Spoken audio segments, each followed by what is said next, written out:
Right then, when you're out in the wild or facing any survival situation, your mind races. You think you need a mountain of gear, every gadget under the sun. But what if I told you that a staggering 80% of your actual survival, the stuff that really keeps your heart beating and your lungs breathing, hinges on just a tiny 20% of your preparations? Sounds a bit mad, doesn't it? Almost too simple for the life or death stakes we're talking about. Most folks imagine an arsenal, but the truth, honed in the harshest environments on Earth, is far more focused. Far more about brains than sheer bulk. It's about cutting through the noise and zeroing in on what truly counts when everything hits the fan. This isn't some wild guess I've plucked from the air after a rough night in a snow cave. No, this is a hard-hitting principle, backed by something called the Pareto theory, often known as the 80-20 rule. Think of it, an Italian economist, Vilfredo Pareto, noticed this pattern ages ago, that 80% of the land was owned by 20% of the people. And believe me, this rule pops up everywhere. Business, sports, and critically, in survival. It means that a select few actions, a core group of your preps, deliver the vast majority of the results. In our case, the result is staying alive. It's about working smarter, not just harder, especially when your energy is a precious, dwindling resource. So, what is this magic 20%, this core group of essentials that punches way above its weight? We're going to strip away the non-essentials, the nice-to-haves, and get right down to the gritty, non-negotiable elements that form the bedrock of your survival strategy. Forget the Hollywood fantasies of elaborate traps and complex shelters built in an afternoon. We're talking about the absolute fundamentals, the items and skills that, time and time again, have proven to be the difference between a grim statistic and a story of resilience. This is where the real battle for survival is won or lost, in mastering these core components. Over the course of this journey, we'll dissect each of these critical elements. I'll show you not just what they are, but why they're so vital, and how to make them work for you when you're pushed to your absolute limit. This isn't about fancy equipment, it's about knowledge, resourcefulness, and a relentless will to survive.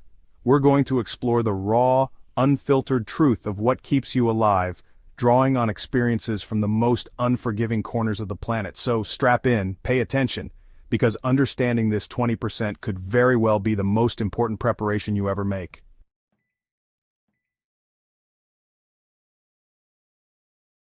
Alright, let's get straight to it. The number one priority, the absolute king in any survival scenario: water. Your body, this incredible machine, can endure a surprising amount of punishment. It can go weeks without food, but without water, you're looking at about 3 days, 3 short days. That's the brutal, unforgiving deadline nature imposes. Dehydration doesn't creep up on you politely, it hits like a sledgehammer. First, the raging thirst, then dizziness, confusion, muscle cramps, and before you know it, your systems start shutting down. It's a rapid, grim decline, and one you absolutely cannot afford in a crisis. But it's so much more than just slaking a dry throat, believe me. Water is the lifeblood of your entire system, critical for maintaining your body's core functionality when you're under extreme duress. Every single cell in your body is crying out for it. It's the transport system for nutrients, flushing out the toxins that can build up and incapacitate you. It keeps your joints lubricated, your eyes moist, your brain functioning. Without adequate hydration, your physical strength plummets, your decision-making becomes clouded, and your ability to perform even simple survival tasks evaporates like morning dew under a desert sun. Think about it. Your body is constantly using water, even when you're resting. It's working tirelessly to regulate your internal temperature, a process absolutely vital whether you're battling freezing blizzards or scorching heat. Sweating cools you down, preventing heat stroke, but that fluid needs replenishing. Water is also fundamental for digestion, breaking down any food you manage to find, and allowing your body to absorb those precious calories and nutrients. Without it, your internal engine grinds to a halt. Every sip of clean water is a deposit into your survival bank account, fueling the very processes that keep you in the fight. So let me be crystal clear: access to clean, drinkable water isn't some kind of backcountry luxury or a nice-to-have item on your prep list. It is an absolute, non-negotiable necessity. In the wild, a canteen of purified water can be worth more than all the gold in the world because it directly translates to time, energy, and clear-headedness, the very currencies of survival. Contaminated water, on the other hand, can be a death sentence, introducing a host of debilitating diseases that will take you out of action faster than you can imagine. This is ground zero for your survival efforts.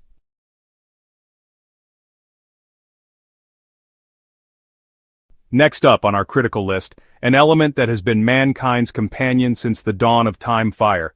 This isn't just about a cozy campfire, though the psychological comfort it provides in a desperate situation can't be overstated. Fire is a primal force, a fundamental tool that offers warmth, the ability to cook food, purify water, and even signal for help across vast distances. It's a beacon of hope in the encroaching darkness, a symbol of defiance against the raw, untamed elements. Its flickering light can banish fear and bolster the human spirit like nothing else. In cold environments, fire is quite literally the difference between life and death. Hypothermia is a silent, insidious killer. It creeps in when your core body temperature drops, leading to confusion, loss of coordination, and eventually, organ failure. A well-maintained fire provides a vital shield against this threat, allowing you to maintain your body heat, dry out wet clothing, which can otherwise suck the warmth from you at an alarming rate, and create a pocket of relative safety in an otherwise hostile environment. Never underestimate the life-saving power of a simple flame when the temperature plummets. And let's talk about food. Fire transforms sustenance. Many wild edibles, from tough roots to certain types of game, are difficult to digest or even unsafe to eat raw. Cooking not only makes food more palatable, but more importantly, it kills harmful bacteria, parasites, and viruses that could otherwise lay you low. It breaks down complex carbohydrates and proteins, making nutrients more readily available to your energy-starved body. That foraged handful of grubs or that hard-won fish becomes a genuine, life-sustaining meal once it's been kissed by the flames, unlocking its full potential. But the versatility of fire extends far beyond just warmth and cooking. It's a multi-purpose tool that serves countless survival needs. You can use its heat to harden the tips of wooden spears for hunting or defense. The smoke can help deter biting insects and even larger predators. As we've mentioned, it's essential for boiling water to make it safe to drink. The charcoal produced from a fire can be used for makeshift water filters or even for drawing and signaling. In one flickering, dancing flame, you have comfort, security, and a powerful ally in your fight for survival.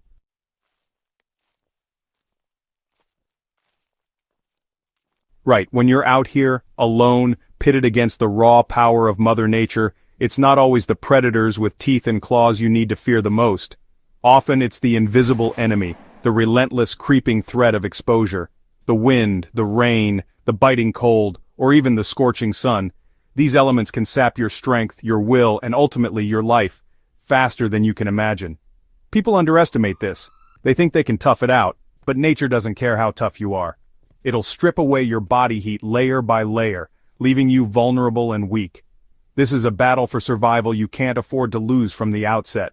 Hypothermia, that's the killer that stalks you in the cold. It doesn't announce itself with a roar, it creeps in silently, a chilling numbness that slowly shuts down your body. First, you shiver uncontrollably, your body's desperate attempt to generate heat. Then comes confusion, slurred speech, and a dangerous lethargy. It's a deceptive enemy, making you feel tired, wanting to just lie down and rest, which is the worst thing you can do. I've seen it happen, and it's a grim way to go. Your core temperature drops, your organs start to fail, and before you know it, it's game over. Shelter is your primary defense against this insidious foe, but it's not just the cold that'll get you.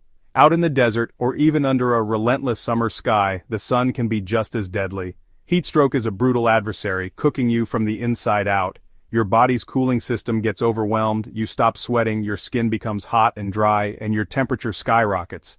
This leads to disorientation, seizures, and can quickly become fatal if you don't find shade and cool down.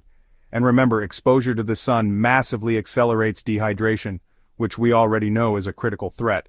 A good shelter shields you from those merciless rays, offering a life-saving pocket of cooler air. Beyond the purely physical, never underestimate the psychological power of a decent shelter. When you're exposed, battered by the elements, morale plummets. It's hard to think straight, to make good decisions when you're constantly fighting to stay warm or escape the oppressive heat. But the moment you've got a roof over your head, even a crude one, something changes. It's a small victory, a bastion of safety in a hostile world. It gives you a place to rest, to regroup, to plan your next move. That sense of security, however basic, can be the spark that keeps your survival instinct burning bright.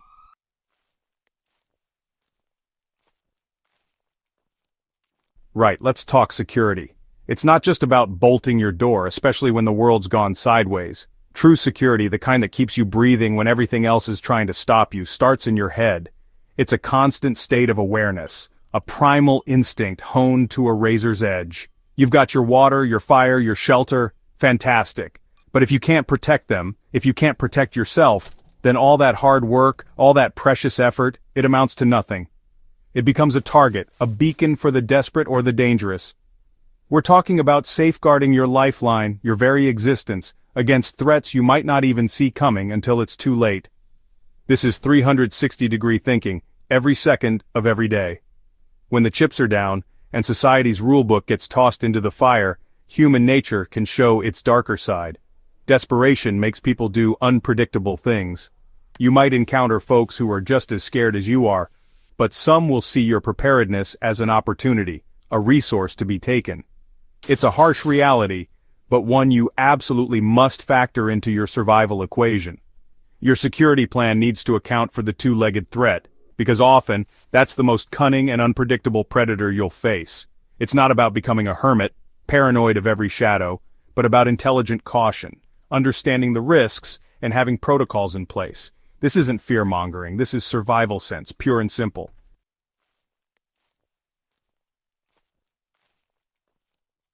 Right, mobility. In a survival situation, the ability to move and move effectively can be the absolute difference between life and death. Sometimes, staying put, hunkering down in your established shelter, just isn't the smart play. Resources get depleted. You've foraged all the edible plants nearby, the local game has wised up to your presence, or your water source has dried up or become contaminated. Other times, the threat level escalates. Perhaps your location has become compromised, attracting unwanted attention from predators, either animal or human, or maybe the environment itself changes. A wildfire, a flood, a severe storm forcing you to seek safer ground. Static defense has its limits. The drive to move can be towards something better, a predetermined bug-out location that offers greater security or more abundant resources. It could be a rumored safe zone, or simply higher ground during a flood. This kind of purposeful movement requires planning, navigation skills, and an understanding of the terrain you'll be traversing. It's not just wandering aimlessly, it's a strategic relocation designed to improve your chances of long-term survival. You're trading the known, which may have become untenable, for the potential of something more sustainable. This calculated risk is often a necessary gamble in the high-stakes game of survival.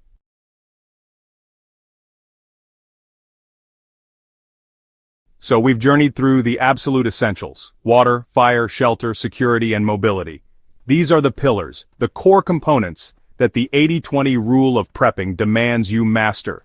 Remember, survival isn't about having the most gear, the flashiest gadgets, or an arsenal that could equip a small army.